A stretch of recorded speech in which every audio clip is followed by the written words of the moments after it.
তুমি যদি সময় মতো ওই অরিন্দম চট্টরাজকে থানায় না নিয়ে আসতে, তাহলে তো বাবাকে ছাড়ানোটা সহজ হতো না, তাই না? থাক সেসব কথা। আমরা কি বাবাকে নিয়ে বাড়ির ভেতরে যাই?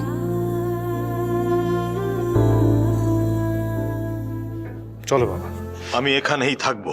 বাবা ভিজে গা, এখানে থেকো না। ঠান্ডা হাওয়া দিচ্ছে, তোমার ঠান্ডা লেগে যাবে। বাচ্চাদের মতো করো না। এসো এসো।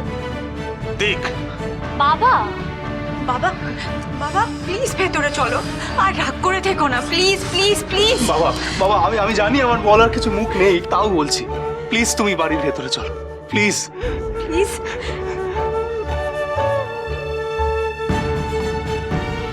বাবা প্লিজ চলো এবার।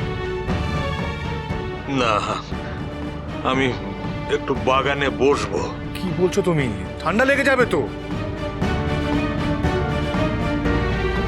লাগো, তাও আমি এখানে একটু বসবো।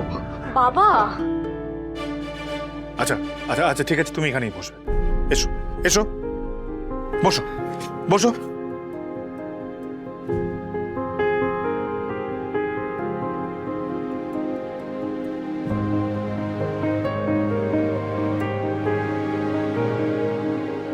দেখি।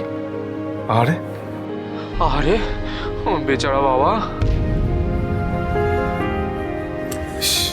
কি অবস্থা। বাবা একটু গরম কফি খাবে? হ্যাঁ আমি বানিয়ে আনছি, বানিয়ে আনবো। তুমি কফি বানাতে পারো?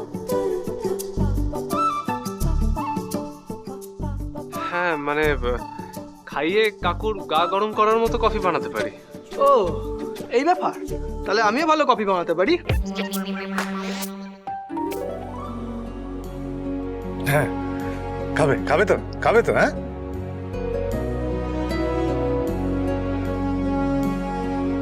বাবা তোমার মুখের হাসিটা যেন এইভাবেই বজায় থাকে, কেমন? হ্যাঁ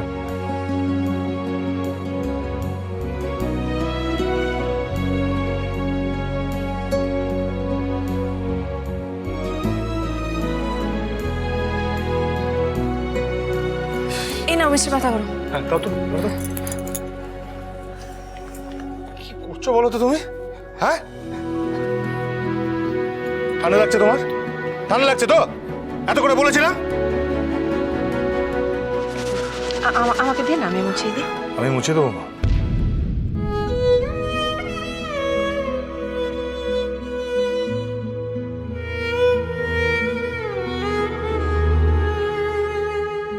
পূর্ণিমা মুখার্জি বলে। হ্যাঁ মিসেস পূর্ণিমা মুখার্জি।